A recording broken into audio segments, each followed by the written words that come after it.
ഈ അതിർത്തി കടന്നെന്ന് ആരോപിച്ച ഒരു BSF ജവാനെ പാകിസ്ഥാൻ കസ്റ്റഡിയിലെടുത്തിട്ടുണ്ട്. ജവാനെ കൈമാറുന്നതുമായി ബന്ധപ്പെട്ട് ഒരു തരത്തിലും അടുക്കാത്ത രീതിയിലാണ് പാകിസ്ഥാന്റെ നിലപാട്. കൂടുതൽ പ്രകോപനങ്ങൾ സൃഷ്ടിക്കുക എന്നുള്ളതാണോ പാകിസ്ഥാന്റെ ഒരു പ്രധാനപ്പെട്ട അജണ്ട ഇക്കാര്യത്തിൽ? ഹിമ, തീർച്ചയായും പാകിസ്ഥാൻ ഇക്കാര്യത്തിലുള്ള തങ്ങളുടെ പ്രകോപനം തുടരുകയാണ്. കാരണം ഇന്നലെ ഈ പാകിസ്ഥാന്റെ കസ്റ്റഡിയിലുള്ള പാക് റേഞ്ചേഴ്സിന്റെ കസ്റ്റഡിയിലുള്ള BSF ജവാനെ മോചിപ്പിക്കുന്നതിനായി 3 ഫ്ലാഗ് മീറ്റിങ്ങുകൾ നടത്തിയിരുന്നു. എന്നിട്ടും അവർ ഈ ജവാനെ ഇന്ത്യക്ക് കൈമാറിയിട്ടില്ല എന്നതാണ് യാഥാർത്ഥ്യം. അതായത് ഇക്കാര്യം കേന്ദ്ര ആഭ്യന്തര മന്ത്രാലയം സഗൗരവത്തോടു കൂടിയാണ് വീക്ഷിക്കുന്നത്. കേന്ദ്ര ആഭ്യന്തര സെക്രട്ടറിയുമായി ഇന്നലെ BSF മേധാവി ആശയവിനിമയം നടത്തിയിരുന്നു.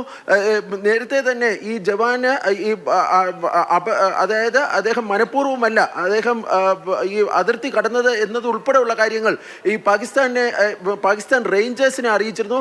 പക്ഷേ ഇന്ത്യയും പാകിസ്ഥാനും തമ്മിലുള്ള നയതന്ത്ര ബന്ധം ഇപ്പോൾ നമുക്കറിയാം. പഹൽഗാം ഭീകരാക്രമണത്തിന്റെ പശ്ചാത്തലത്തിൽ നയതന്ത്ര തലത്തിലുള്ള ബന്ധം ഏതാണ്ട് പൂർണ്ണമായും വിച്ഛേദിക്കപ്പെട്ടിരിക്കുന്ന ഒരവസ്ഥയാണ്. അതുകൊണ്ട് ഈ വിഷയം നയതന്ത്ര തലത്തിൽ എടുക്കാൻ വേണ്ടി ഇന്ത്യക്ക് കഴിഞ്ഞിട്ടില്ല. മറിച്ച് ഈ Pak Rangers border security force ഇന്ത്യയുടെ BSF നിരന്തരം ഈ ഫ്ലാഗ് മീറ്റിങ്ങുകളിലൂടെയും മറ്റും ഈ വിഷയം ഉന്നയിക്കുന്നുണ്ട്. പക്ഷേ ഇതുവരെയും പാകിസ്ഥാൻ ആ ജവാനെ ഇന്ത്യക്ക് കൈമാറിയിട്ടില്ല. പാകിസ്ഥാൻ പ്രകോപനം ഈ വിഷയത്തിൽ ഇപ്പോഴും തുടരുകയാണ്.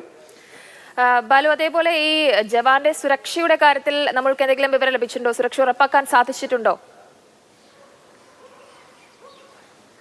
ഈ ജവാൻ നിലവിൽ സുരക്ഷിതനാണ്. കാരണം പാകിസ്ഥാൻ റേഞ്ചേഴ്സ് അദ്ദേഹം അവരുടെ കസ്റ്റഡിയിലുണ്ട് എന്ന രേഖാമൂലം നമ്മളെ ഈ ഇന്ത്യയെ അറിയിച്ചിട്ടുണ്ട്. അതുകൊണ്ട് തന്നെ ജവാന്റെ സുരക്ഷ സംബന്ധിച്ച് ഏതെങ്കിലും തരത്തിലുള്ള ആശങ്കയില്ല. പക്ഷേ കസ്റ്റഡിയിൽ അദ്ദേഹത്തിന് ഏതെങ്കിലും തരത്തിലുള്ള മർദ്ദനമോ മറ്റോ ഏറ്റിട്ടുണ്ടോ എന്നുള്ള കാര്യം നമുക്ക് ഇപ്പോൾ വ്യക്തമല്ല.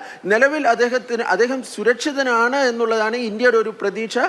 പാക് റേഞ്ചേഴ്സിന്റെ കസ്റ്റഡിയിലാണ് ഈ ജവാൻ ഇപ്പോഴും ഉള്ളത്. ആ ജവാനെ മോചിപ്പിക്കുന്നതിനുള്ള നടപടികൾ, അതായത് BSFും പാക് റേഞ്ചേഴ്സും തമ്മിലുള്ള ചർച്ചകൾ ഇന്നും നടക്കുവാനാണ് സാധ്യത.